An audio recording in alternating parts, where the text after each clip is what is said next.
Vamos então agora para a penúltima questão, que são as adições e subtrações.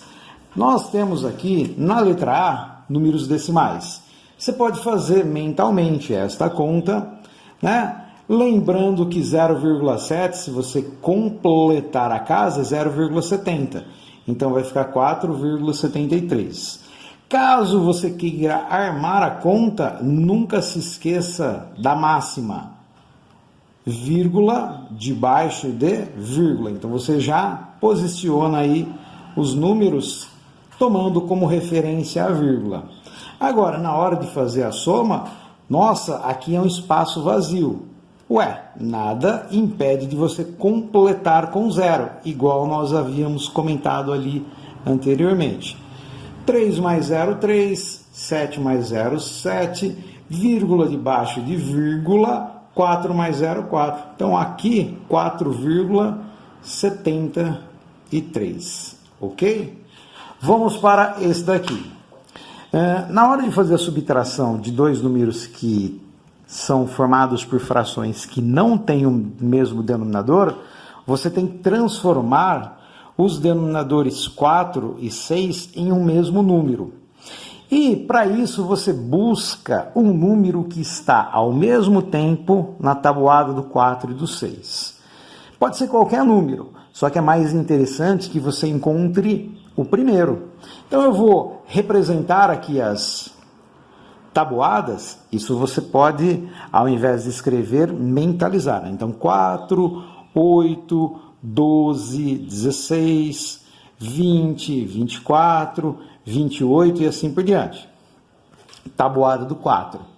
Quando você vai para a tabuada do 6, que eu vou inclusive mudar a cor da caneta, 6, 12, 18, 24, 30, 36 e tralalá, você percebe que o primeiro encontro acontece no 12. E é lógico que eu vou utilizar então a transformação aqui para 12, porque eu necessariamente preciso ter denominadores iguais para fazer a soma ou subtração. Puxa, Patrick, passei pelo 12 e não tinha percebido. Posso utilizar o próximo encontro 24? Claro que sim, só que você não pode se esquecer de, no final, simplificar esse resultado, ok? Então, fazendo aqui, do 4, peguei aqui o 12, ó. Do 4 para o 12 eu fiz vezes 3, concorda? 4 vezes 3, 12. Então, se eu multipliquei por 3 embaixo, eu também multiplico por 3 em cima. E nós escrevemos uma fração equivalente, que tem o denominador 12, que tanto nos interessa. Então, 5 vezes 3, 15. No caso aqui do 6, você percebe que eu multiplico 6 por 2. 6 vezes 2, 12. E se eu utilizei o 2 embaixo, também utilizo o 2 em cima. 1 vezes 2, 2. Beleza. Olha só, conseguimos a condição sine qua non para fazer aí a nossa subtração. Basta agora copiar o 12 e subtrair 15 menos 2, 13. 13 dozeavos, ok? Aqui você já percebe que nós temos parênteses para eliminar. E para fazer essa eliminação dos parênteses, você vai utilizar a mesma regra da multiplicação e da divisão. Então você vai perguntar se os sinais são iguais ou diferentes. Mas quais sinais? O que está fora do parênteses e o que está dentro do parênteses, ok? Então, por exemplo, para eliminar esse segundo parênteses, os sinais são iguais ou diferentes? São sinais iguais. Sinais iguais, a cada 2 sinais fica positivo. Isso na multiplicação e divisão e na eliminação de parênteses. Então aqui ó, nós ficamos com menos 4 terços, que não vai mudar, não tem nada lá fora, e aí aqui ficou positivo. E agora voltamos àquela mesma situação da letra B, que é necessário transformar o 3 e o 5 em um mesmo número. No caso aqui do 3 e do 5, você pode pensar no 15. E eu já posso transformar então os dois números em 15.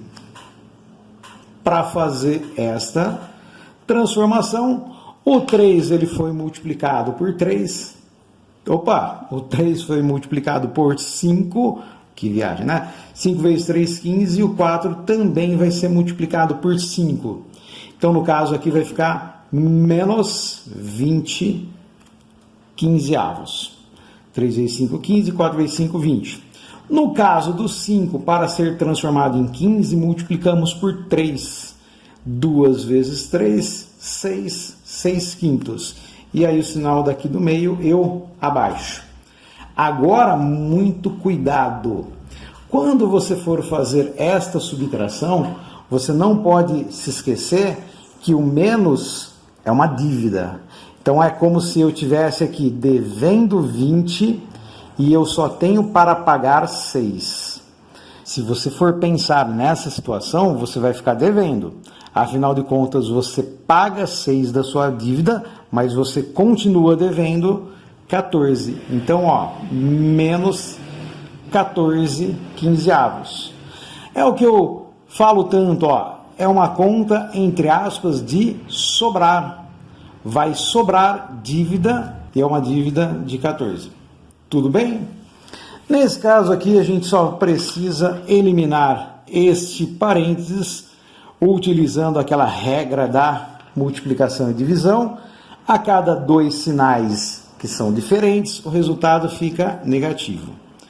E aí eu abaixo todos os números, ou tudo que eu não mexi. Então, no caso, 1,2, esses dois sinais ficaram negativos, 0,3, e aí, nossa, 0,3, eu olhei o 5, copiei o 5, menos 5 aqui. O que eu posso fazer? Eu posso fazer as operações nessa ordem aqui. Ou então eu já percebo que eu tenho duas dívidas. E quando eu tiver duas dívidas, eu faço uma conta de juntar. Vou juntar as minhas dívidas. As duas dívidas, elas aumentam. No caso aqui, esse 5, não se engane, ele não tem vírgula, mas é como se fosse 5,0, hein? Olha, muito cuidado. Então, eu tenho uma dívida de R$5, posso dizer assim, e outra dívida de 30 centavos. Aqui é o número 3, aqui, me perdoe, ficou horrível, né? Se eu juntar as minhas dívidas, eu vou ter 5,3 de dívida, mas eu continuo devendo 5,3. Agora, para pagar a minha dívida, eu percebo que eu só tenho R$1,20. Então, nesse caso aqui, é a mesma situação do sobrar. E vai sobrar dívida também. Porque quando eu fizer esta continha aqui, eu pago R$1,20 da minha dívida, mas eu ainda fico devendo. Então, a conta é 5,3, retiro 1,2, ou seja, estou pagando um pedacinho, mas o que sobrar ainda é dívida.